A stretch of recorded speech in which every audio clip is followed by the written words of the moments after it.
Hello साथियों, मैं सौरभ कुमार सिंह और लगातार शिक्षक बहाली के मुद्दे पर लगभग आपको सब कुछ मालूम हो चुका है कि क्या बिहार सरकार, शिक्षा विभाग और बीपीएससी ने मिलकर कौन से काले कारनामे करने के लिए तरफ आगे बढ़ रहे हैं। जैसे कि साथियों, जो चीजें लगातार सुर्खियों में है कि सप्लीमेंट्री रिजल्ट की मांग लगातार उठ रही थी और सारे अभ्यर्थियों की तरफ से लाखों अभ्यर्थी थे जो इंतजार कर रहे थे। सैकड़ों अभ्यर्थियों का रिजल्ट बन चुका था, लेकिन बाद में क्या हुआ, काफी चीजें बदली गई। फिर जो कट ऑफ घटाया गया, उसके बाद जो है रिजल्ट निकाला गया। तो प्रथम फेज की बहाली को लेकर जो चीजें अब जो सामने आ रही है कि सप्लीमेंट्री रिजल्ट की जो तैयारी है लगभग पूरी हो चुकी है और आज रिजल्ट निकालने की कवायद जो है वो शुरू होगी। दोपहर बाद, शाम बाद, यानी जो भी चीजें हैं, आज एनी हाउ रिजल्ट जो है पब्लिश हो जाएगा साथियों। और जो रिजल्ट निकालने की बात है, जो सीटों की संख्या बताई जा रही है, जैसा कि हम ये जो बात है जो प्रकाशित हो रही है, इसको हम पूरी तरह से गलत मानते हैं, क्योंकि 4700 रिजल्ट पर ही, सीटों पर ही रिजल्ट देने की बात की जा रही है साथियों। अगर ये बात सच है तो निश्चित रूप से बीपीएससी और शिक्षा विभाग ने बिहार के लाखों अभ्यर्थियों के साथ बहुत बड़ा धोखा, षड्यंत्र, फरेबी, चोरी, डकैती या जो भी कह लीजिए, उन्होंने किया है। कहीं ना कहीं आपने कहा था, जैसे कि चेयरमैन इतने बड़े संवैधानिक पद पर हैं और आयोग के चेयरमैन हैं, उन्हीं की बातों पर सब विद्यार्थी, सब अभ्यर्थी, चाहे शिक्षक अभ्यर्थी हो, चाहे किसी भी तरह से जो बीपीएससी में शामिल होने वाले, परीक्षा में शामिल होने वाले सारे अभ्यर्थी, सब उन्हीं की बात को विश्वास करते हैं, उन्हीं की बात पर भरोसा करते हैं। आपने कहा था कि multiple choice, drop out student, अगर जिन्होंने ज्वाइन किया है वो, या कई तरीके से ऐसे स्टूडेंट हैं जो फर्जीवाड़े तरीके से प्रमाण पत्र, नियुक्ति पत्र पा लिए, उनको बाहर किया जाएगा। तो शिक्षा विभाग किन किन स्तरों पर किन किन लोगों की सूची बिहार सरकार बीपीएससी को भेजी है। अगर ये बात सच है कि 4700 पद, तो ये तो पहले से ही जो था कि ड्रॉप आउट स्टूडेंट, मल्टीपल वाले, जो मल्टीपल वाले एक से ज्यादा, जैसे किसी का रिजल्ट अगर पीजीटी में हो गया है और फिर उसी का रिजल्ट पीआरटी में हो गया या टीजीटी में हुआ, तो फिर कहीं एक ही जगह उनकी रिजल्ट होनी चाहिए। तो इन सब चीजों पर वो स्टूडेंट को वो डिस्क्वालीफाई नहीं, यानी एक ही जगह सेलेक्ट करेंगे, तो जो पद पाकिक है उसको जो है वो जोड़ रहे हैं। तो अगर लगभग 4700 के आसपास ही रिजल्ट अगर आने की बात की जा रही है साथियों, तो निश्चित रूप से हम उसका खुलकर विरोध करेंगे। पूरा शिक्षक अभ्यर्थी उसका खुलकर विरोध करेगा, क्योंकि किसी भी सूरत हाल में यह छात्रों को बर्दाश्त नहीं है। अब जो बातें हो रही है कि आज ही रिजल्ट आ जाएगा कई मामलों में, तो आज आपको बता दें कि आज एक महत्वपूर्ण बैठक गांधी मैदान में सुबह 10 बजे बुलाई गई है और सारे अभ्यर्थियों से हम लगातार आपको बता रहे हैं कि ये कोई वीडियो देखने की बात नहीं है कि आप वीडियो देख लीजिए, क्या होगा आगे, क्या होने वाला है, सब चीजों पर आप अपनी राय देंगे, कमेंट करेंगे। लेकिन इतना जरूर है कि कल रात से इस बात की पुष्टि हो रही है कि रिजल्ट एनी हाउ आज पब्लिश हो जाएगा और मात्र 4700 पद पर ही रिजल्ट निकलेगा।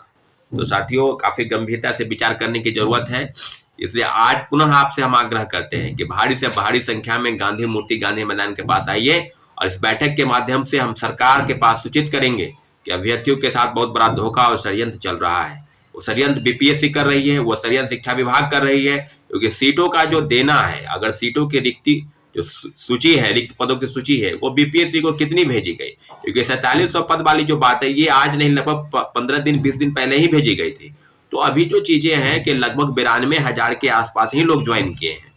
तो निश्चित रूप से 1,20,000 पद पर अगर वैकेंसी की बात सरकार बीपीएससी कर रही है, तो उसमें से 28,000 पद अभी भी खाली है। जैसा कि सबको पता है कि तीसरे फेज की बहाली की प्रक्रिया अगस्त महीने में शुरू होगी। अब इनका ये भी कहना है कि जो पद बाकी रहेंगे उसको हम उसमें जोड़ देंगे। तो सारी चीजों पर अब चीजें बिल्कुल स्पष्ट हो गई है कि बीपीएससी और शिक्षा विभाग ने मिलकर, अगर ये बात सच है तब हम इस बात की पुष्टि नहीं करते हैं, इस बात को हम सच नहीं मानते हैं, क्योंकि अभ्यर्थियों के साथ अगर ये बात सच है तो निश्चित रूप से अभ्यर्थियों के साथ बिल्कुल गलत हो रहा है। तो सारी चीजों पर अब जो लड़ाई है वो बीपीएससी और शिक्षा विभाग के बीच की लड़ाई नहीं है। अब सीधे सीधे बात यह है कि छात्रों के साथ धोखा हुआ है, तो लड़ाई बीपीएससी लड़े या शिक्षा विभाग लड़े, लेकिन लड़ना पड़ेगा उनको, छात्रों से लड़ना पड़ेगा। निश्चित रूप से हम एकजुट हैं और अपनी सारी मांग को लेकर, चाहे वो प्रेस के माध्यम से हो, सरकार तक पहुंचाने का हम लोगों ने प्रयास किया, लेकिन एक अभ्यर्थियों की बात नहीं सुनी गई। सप्लीमेंट्री रिजल्ट को लेकर जो भी तैयारी बिहार सरकार, शिक्षा विभाग कर रही है,